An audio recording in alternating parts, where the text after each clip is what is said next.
Pascal Prince, bonjour. Bonjour.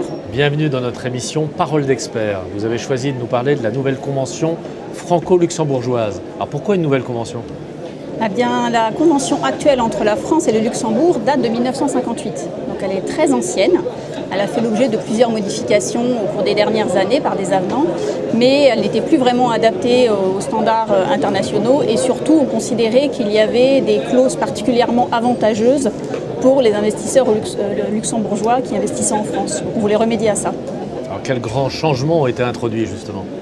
Alors il y a plusieurs changements qui ont été introduits, on peut en retenir 4.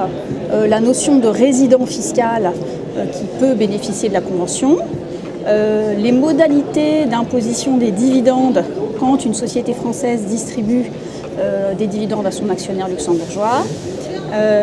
On a une nouveauté aussi en matière d'impôt sur la fortune immobilière et surtout l'insertion d'une clause anti-abus, ce qui est très nouveau pour les conventions fiscales. Alors pour commencer, peut-être la notion de résident. Oui, alors la notion de résident, c'est vraiment une notion clé pour l'application des conventions fiscales. Parce qu'en fait, seul un résident peut bénéficier des avantages conventionnels. Avec la convention actuelle, est résident, au sens de la convention, une société qui a son centre de direction effectif en France ou au Luxembourg.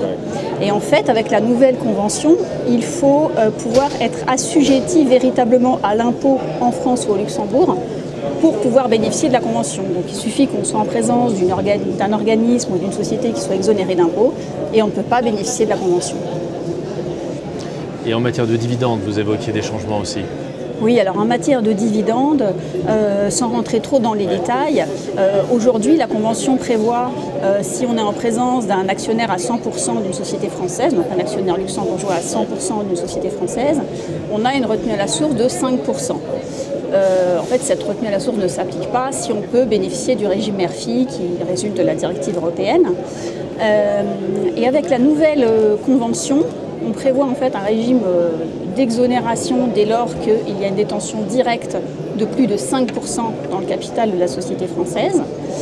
Et par ailleurs, il y a une disposition spécifique pour les véhicules d'investissement immobilier réglementés de type OPCI. Alors les OPCI, c'est le pendant dans l'immobilier des OPCVM ou des SIC qui sont les sociétés cotées dans le secteur de l'immobilier. Ces véhicules-là, ils sont exonérés d'impôts sous réserve de distribuer une grande partie de leurs revenus à leurs actionnaires de telle sorte que leurs revenus sont imposés entre les mains des actionnaires. Et quand on a des investisseurs étrangers, l'imposition se fait via la retenue à la source. Avec la convention actuelle, on a vu qu'on a un régime de 5%, un taux de 5% sur la retenue à la source.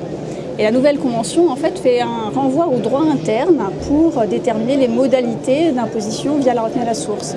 Et en droit interne, on a une retenue à la source de 30% qui va être à terme réduite à 25% avec la réduction du taux de l'impôt sur les sociétés, mais ça veut dire qu'on passe de 5 à 30%. Donc c'est un très très gros changement. Qui va impacter la forme.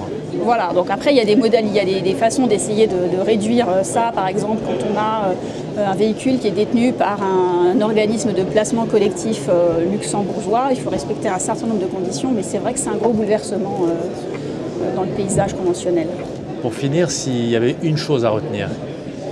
Eh bien, une chose à retenir, c'est que cette nouvelle convention, en fait, est la plus sévère du réseau conventionnel français aujourd'hui. Cette convention, elle est truffée de clauses anti-abus. Donc, pour l'appliquer, il va falloir se poser plein de questions et savoir si on ne tombe pas sous le coup de ces clauses anti-abus. Pour autant, c'est vraiment la tendance. Donc, si aujourd'hui c'est la plus sévère, on s'oriente vraiment vers des conventions qui vont s'appliquer de la même manière. En fait. Se durcir, ouais. En Europe, c'est un peu le mouvement. Exactement, oui. Pascal Prince, merci beaucoup. Merci.